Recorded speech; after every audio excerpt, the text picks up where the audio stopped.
नमस्कार सभी सरकारी कर्मचारी, राज्य कर्मचारी और ईपीएस 95 पेंशन धारकों का एक बार फिर से स्वागत करते हैं हमारे इस यूट्यूब चैनल पर। दोस्तों, इस वक्त की पेंशन धारकों के लिए बेहद इंपॉर्टेंट और महत्वपूर्ण खबरें निकलकर सामने आ चुकी हैं। तो आज की इस वीडियो के अंदर 4 प्रमुख बड़ी अपडेट की चर्चा हम करने वाले हैं। जी हाँ दोस्तों, जिसमें कर्मचारियों के लिए पहली बड़ी खबर की बात करें तो दोस्तों, कर्मचारियों और पेंशन धारकों के लिए कल का दिन बेहद खास। जी हाँ दोस्तों, डीए और डीआर में खुशखबरी के साथ साथ सरकारी कर्मचारियों और पेंशन भोगियों को कल मिलेगा शानदार तोहफा। कल का दिन आप सभी के लिए बेहद खास कैसे होने वाला है, इसके बारे में आप सभी की इस वीडियो के अंदर चर्चा करेंगे। साथ ही साथ दोस्तों, आ गई उच्च पेंशन पर आप सभी के लिए बड़ी खबर, 43 लाख तक मिलेगा हायर पेंशन का लाभ। तो आखिरकार 43 लाख तक हायर पेंशन का लाभ कैसे मिलेगा, इसके बारे में भी दोस्तों आज की इस वीडियो के अंदर बात करने वाली है। साथ ही दोस्तों, कर्मचारी पेंशन योजना 1995 के तहत बड़ी खबर निकलकर सामने आ चुकी है।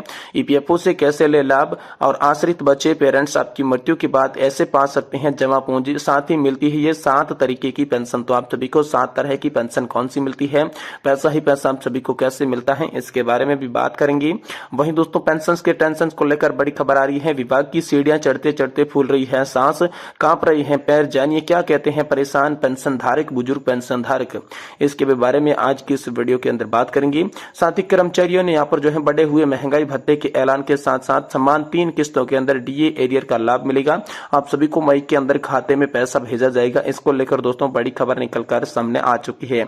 यानी कि दोस्तों, पेंशन पर आई आज की तमाम बड़ी खबरों की चर्चा इस वीडियो के माध्यम से करेंगे। इसलिए आपसे निवेदन है कि दोस्तों वीडियो को आप लास्ट तक देखें। साथ ही अगर हमारे चैनल पर आप पहली बार विजिट कर रहे हैं, वीडियो को पहली बार देख रहे हैं, तो दोस्तों यहाँ पर जो है हमारे चैनल को भी सब्सक्राइब कर दें और वीडियो को लाइक जरूर करें। तो चलिए बिना किसी देरी के अंदर खबरों का सिलसिला शुरू करते हैं और आप सभी को एक के बाद एक पेंशन से जुड़ी तमाम बड़ी खबरों से अवगत करवा देते हैं। देखिए दोस्तों, आप सभी के लिए पहली और बड़ी खबर की बात करें तो कर्मचारियों और पेंशन धारकों के लिए कल का दिन बेहद खास होने वाला है। यहाँ पर आप सभी जानते होंगे डीए और डीआर पर आप सभी को खुशखबरी मिल चुकी है। आप सभी का 50% डीए हो चुका है। लेकिन दोस्तों, पेंशन धारक जो है वो इंतजार कर रहे थे कि आखिरकार 50% डीए और डीआर उनकी सैलरी और पेंशन के अंदर कब दिया जाएगा। तो दोस्तों, सरकारी कर्मचारी और पेंशन भोगियों के लिए कल का दिन बेहद खास है। आप सभी को शानदार तोहफा मिलने वाला है, क्योंकि आप सभी का जो बढ़ा हुआ महंगाई भत्ता है, महंगाई राहत है, वो दोस्तों आप सभी के खाते में ट्रांसफर किया जाएगा। यानी कि इसी महीने की पेंशन के साथ साथ आप सभी को बढ़ा हुआ डीए और डीआर मिलने वाला है। और कल का दिन बेहद खास इसलिए माना जा रहा है क्योंकि दोस्तों यहाँ पर आप सभी को जानते होंगे कि सरकार ने ऐलान किया था कि महीने की लास्ट वर्किंग डे के अंदर आप सभी की पेंशन और आप सभी की यहाँ पर जो है सैलरी खाते के अंदर ट्रांसफर कर दी जाएगी। तो दोस्तों, कल आप सभी के यहाँ पर जो खाते में सैलरी और पेंशन आने वाली है। इसलिए दोस्तों, कल का दिन बेहद खास आप सभी के लिए बताया जा रहा है। ये कर्मचारियों और पेंशन धारकों के लिए बड़ी खुशखबरी है, क्योंकि डीए और डीआर का भुगतान उन्हें दोस्तों यहाँ पर सैलरी और पेंशन के साथ जल्द ही होने वाला है। साथ ही दोस्तों, अगली बड़ी खबर की बात करें तो आ गई उच्च पेंशन पर आप सभी के लिए बड़ी खबर, 43 लाख तक मिलेगा हायर पेंशन। जी हाँ दोस्तों, हायर पेंशन को लेकर बड़ी खबर हाल फिलहाल में सामने आ रही है। 70 वर्ष की आयु से पहले मौत पर रकम का क्या होगा, ईपीएफओ इसके बारे में कुछ भी नहीं कहता। इसको लेकर भी इस रिपोर्ट के बारे में बात करने वाली है।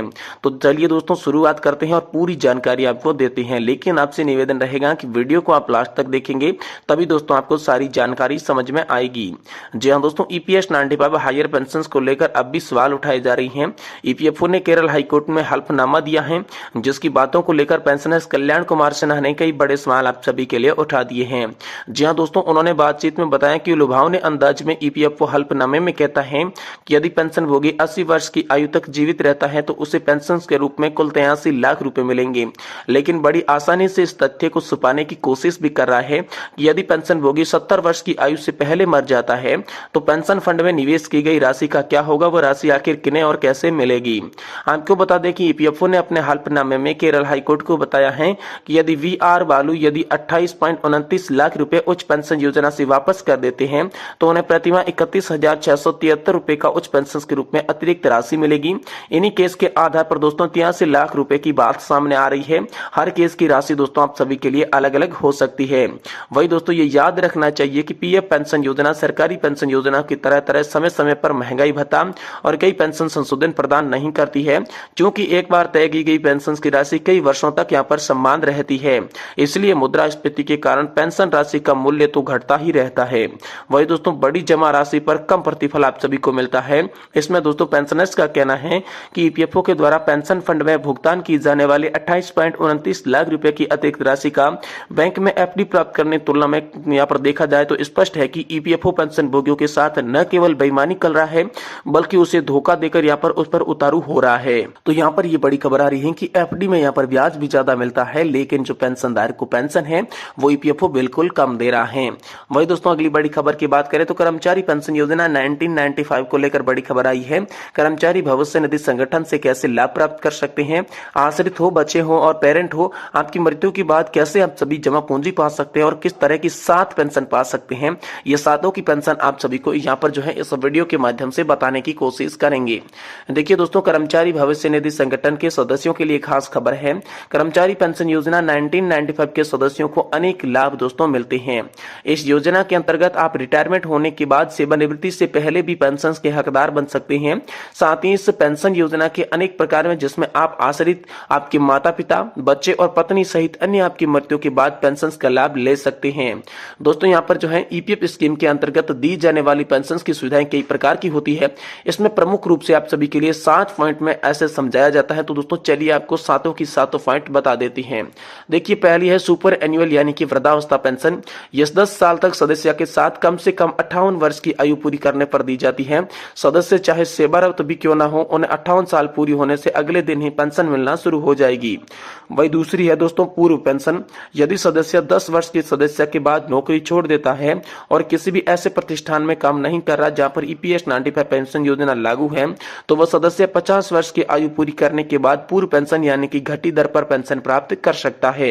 ऐसी स्थिति में पेंशन नहीं लेने पर सदस्य के पास दूसरा विकल्प होता है, जिसके अंतर्गत 58 साल की अपनी आयु पूरी करके पूर्व पेंशन प्राप्त कर सकता है।